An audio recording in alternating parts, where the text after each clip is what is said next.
사도신경으로 우리의 신앙 고백하며 새벽 예배 하나님께 올려드리겠습니다. 전능하사 천지를 만드신 하나님 아버지를 내가 믿사오며 그 외아들 우리 주 예수 그리스도를 믿사오니 이는 성령으로 잉태하사 동정녀 마리아에게 나시고 본디오 빌라도에게 고난을 받으사 십자가에 못 박혀 죽으시고 장사한 지 사흘 만에 죽은 자 가운데서 다시 살아나시며 하늘에 오르사 전능하신 하나님 우편에 앉아 계시다가 저리로서 산자와 죽은 자를 심판하러 오시리라.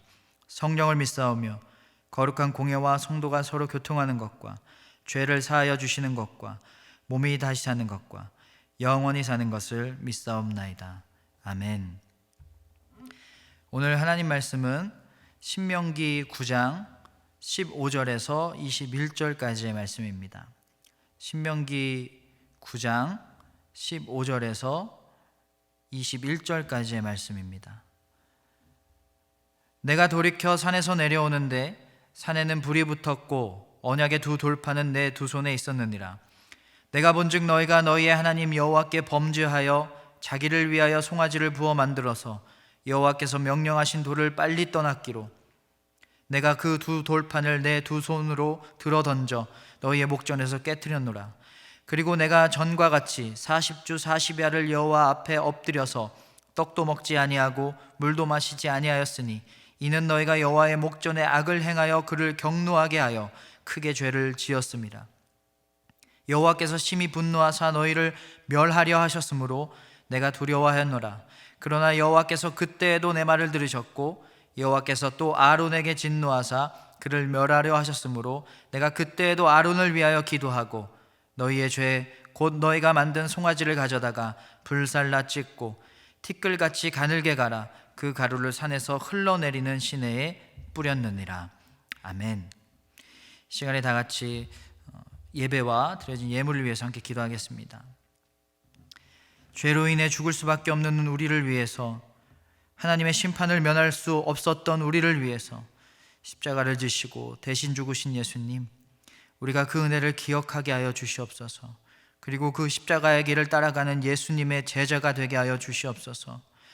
우리보다 하나님 나라에 닿게 되는 그 십자가의 길 먼저 가신 예수님처럼 세상에서 우리도 그 길 먼저 걸어가므로, 사랑의 길, 순종의 길, 낮아짐의 길 먼저 걸어가므로 그 길의 안내자들이 되게 하여 주시옵소서. 우리의 가족들, 자녀들, 친구들, 이웃들에게 하나님의 나라를 맛보게 하는 귀한 사명 잘 감당하게 하여 주시옵소서. 주님께 마음으로, 물질로, 헌신으로 봉헌한 자들이 있습니다. 드린 자들의 삶에 감사가 넘치게 하시고 모든 것 드리는 마음으로 주님께 드렸사오니 기쁘게 받으시고 주님의 사랑 전하는 도구로 아름답게 쓰여지게 하여 주시옵소서. 이 시간을 통해 주님의 마음을 깨닫고 주님의 마음 본받길 원합니다. 그리고 하나님의 마음에 합당하게 살아가는 그런 삶이 되길 원합니다.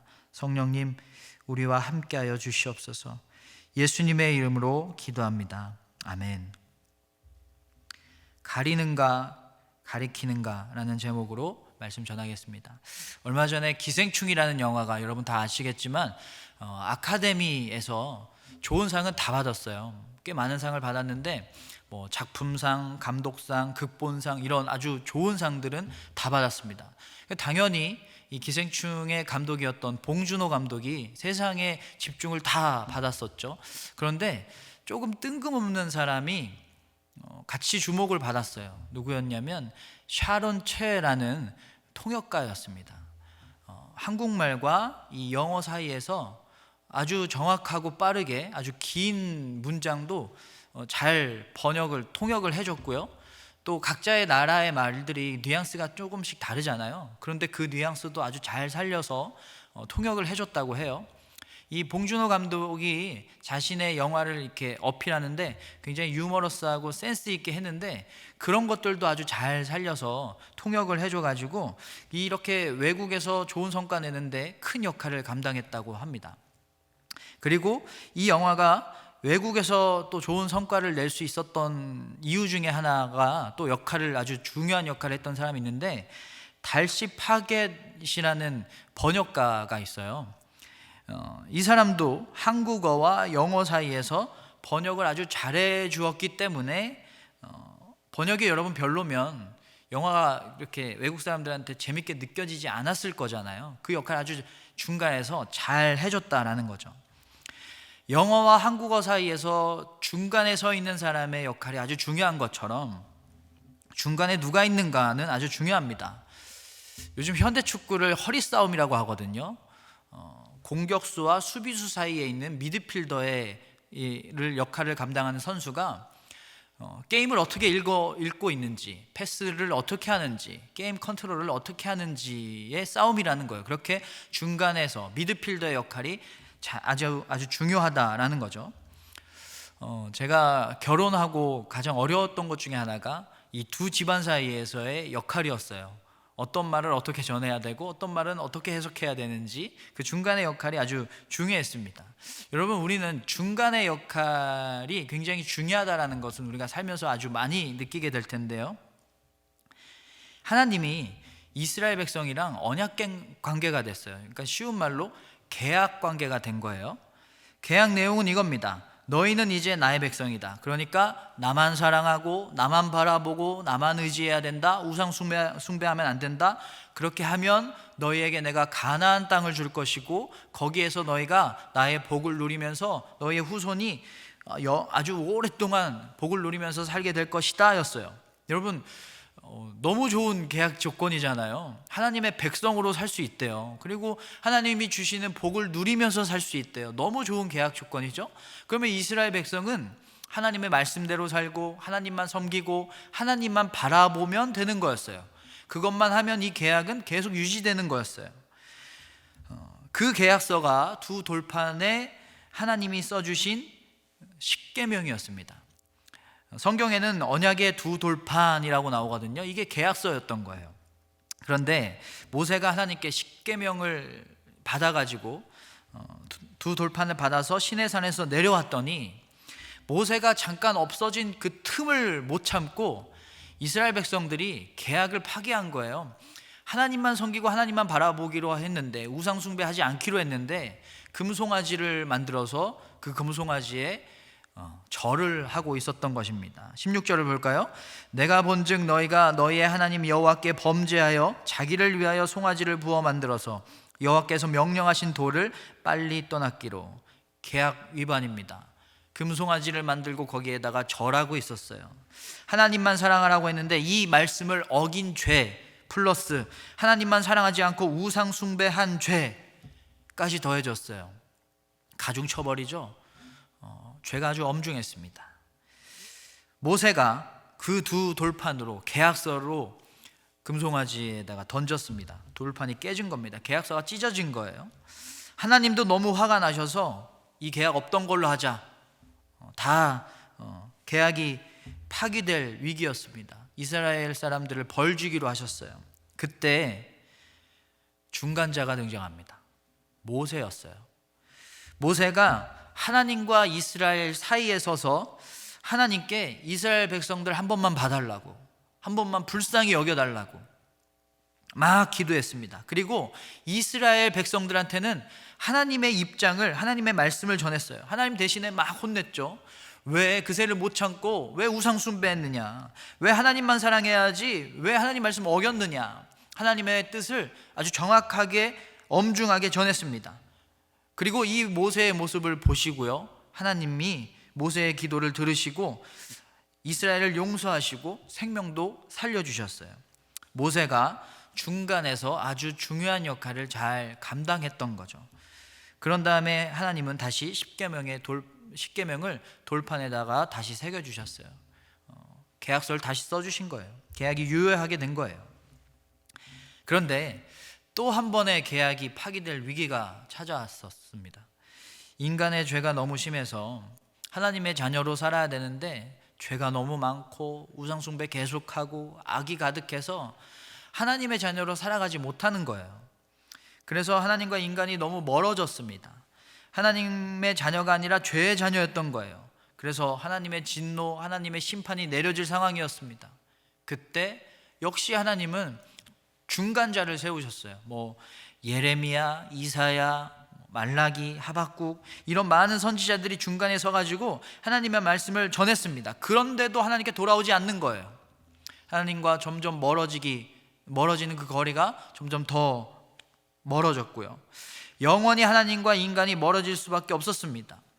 그래서 최고의 중간자가 오셨죠. 최고의 중간자가 우리와 하나님 사이에 서게 되셨죠.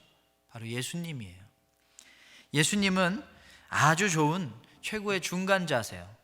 우리가 죄로 인해 죽을 수밖에 없을 때 하나님의 자녀가 아니라 죄의 자녀가 될 수밖에 없었는데 하나님과 인간의 중간에 예수님이 서셨어요. 예수님이 하신 일은 뭐냐면요, 번역과 통역가처럼 하나님의 뜻이 무엇이고 하나님의 마음이 무엇이고 우리를 향한 하나님의 말씀이 무엇인지 예수님의 삶으로, 예수님의 설교로, 예수님의 십자가로 잘 전해주셨습니다. 예수님을 통해서 우리는 하나님이 원하시는 삶이 무엇인지를 알게 됐어요. 그리고 보게 됐습니다. 그래서 예수님이 최고의 중간자세요. 그리고 우리의 죄를 대신해서 십자가에서 죽으셨습니다. 스스로 어린 양이 되셨어요. 희생제물로 죽으셨어요. 이렇게 예수님이 중간자가 되셨기 때문에 우리는 다시 하나님의 자녀로서 이렇게 예배도 드리고 기도도 하고 하나님 나라에서 살아갈 수 있는 그런 삶을 허락받게 된 겁니다. 이런 은혜를 받은 우리에게 이제 예수님은 우리도 중간에 서라고 말씀하십니다. 예수님처럼 하나님과 사람 중간에 서서 하나님의 뜻을 전하고 하나님의 말씀을 증거하라고 하고 계세요. 그런 사람을 뭐라고 부르냐면요, 예수님의 제자라고 부릅니다. 12 제자들은 예수님이 승천하시고 나서 예수님처럼 하나님과 사람 사이에 서서 하나님의 말씀을 전하고 예수님처럼 살아갔습니다. 그래서 많은 사람들이 하나님의 자녀가 될 수 있도록 이렇게 인도해 줬어요. 예수님의 역할을 똑같이 감당하고 있었던 거예요. 우리도 이렇게 예수님의 제자가 되어서 많은 사람들에게 하나님을 전하고 하나님을 우리의 삶으로 보여주고 그들을 하나님의 자녀가 될 수 있도록 우리가 그렇게 살아야 되는 것입니다. 여러분의 자녀와 하나님의 중간자가 되어주세요. 자녀들에게 하나님의 사랑을 보여주세요. 하나님의 말씀대로 사는 삶을 보여주세요. 어렵고 힘든 가운데서 좌절하는 모습이 아니라 하나님의 은혜로 하나님의 말씀으로 일어서는 승리하는 모습을 자녀들에게 보여주세요. 여러분의 이웃과 하나님의 중간자가 되어주세요. 여러분의 친구와 하나님의 중간자가 되어주시길 바랍니다. 여러분의 가족과 하나님의 중간자가 되어주셔야 됩니다. 하나님의 말씀, 하나님의 마음을 잘 전해주시고 보여주셔야 됩니다. 그런 중간자가 되는 방법은 바로 기도입니다. 모세가 하나님의 진노를 막기 위해서 엎드려서 간절히 기도했던 것처럼 오늘 말씀 19절을 볼까요? 19절을 보면 여호와께서 심히 분노하사 너희를 멸하려 하셨으므로 내가 두려워하였노라. 그러나 여호와께서 그때도 내 말을 들으셨고, 그러니까 모세가 열심히 기도했어요. 뜨겁게 간절하게 한 번만 살려달라고 기도했어요. 그때 하나님이 들으셨다는 겁니다. 여러분, 중간자의 역할을 감당하는 방법은 뭐냐면 기도하는 거예요. 간절하게 기도하는 거예요. 영혼을 향한 그 갈망을 가지고 어린 양 한 마리, 잃어버린 어린 양 한 마리 찾아 나서는 그 목자의 심정을 가지고 예수님의 마음을 가지고 간절하게 뜨겁게 기도하는 것, 이게 우리의 역할입니다. 기도하는 중간자, 이걸 우리는 중보자라고 말하죠. 여러분의 자녀를 위해서, 가족을 위해서, 친구를 위해서, 이웃을 위해서, 하나님을 모르고 죄에 빠져 사는 자들을 위해서 영혼에 대한 갈망을 가지고 뜨겁게 기도하시길 바랍니다. 이게 우리의 사명입니다. 이게 우리의 사명이 전부예요. 우리를 통해서 하나님이 보여야 됩니다. 하나님의 모습이 우리의 삶을 통해서 보여져야 돼요. 우리의 삶이 하나님을 가리켜야 됩니다. 우리가 하나님을 가리면 안 돼요. 내 마음, 내 언어, 내 행실, 내 생각, 내 삶은 하나님과 사람 사이에 서가지고 하나님을 가리키고 있는지, 아니면 중간에 서서 나만 보이고 하나님을 안 보이고 하나님을 가리고 있는지 돌아봐야 됩니다. 반성해야 됩니다. 고쳐야 됩니다. 이게 우리의 사명이에요. 이 사명 잘 감당하셔서 지금 삶의 고난과 죄의 유혹이라는 광야에서 헤매고 있는 많은 이들에게 가나안과 같은 하나님이 약속하신 하나님 나라로 초대하시고 하나님과의 동행함이라는 가장 큰 축복을 누릴 수 있도록 도우시는 예수 그리스도의 진짜 제자들이 되시길 바랍니다. 그리고 이 사명을 위해서 모세가 뜨겁게 이스라엘을 위해서 기도했듯이, 그리고 예수님이 제자들을 위해서 중보기도 하셨듯이, 그리고 제자들도 사도행전이 시작될 때 성령 받아서 뜨겁게 기도했던 것처럼 우리도 간절히 기도함으로 하나님과 세상, 하나님과 사람 사이의 그 중간의 역할, 중보의 역할을 잘 감당하는 여러분 되시기를 주님의 이름으로 축원합니다. 시간 주기도문으로 예배 마치겠습니다. 하늘에 계신 우리 아버지여, 이름이 거룩히 여김을 받으시오며 나라가 임하시오며 뜻이 하늘에서 이루어진 것 같이 땅에서도 이루어지이다. 오늘 우리에게 일용할 양식을 주시옵고 우리가 우리에게 죄 지은 자를 사하여 준 것 같이 우리 죄를 사하여 주시옵고 우리를 시험에 들게 하지 마시옵고 다만 악에서 구하시옵소서. 나라와 권세와 영광이 아버지께 영원히 있사옵나이다. 아멘.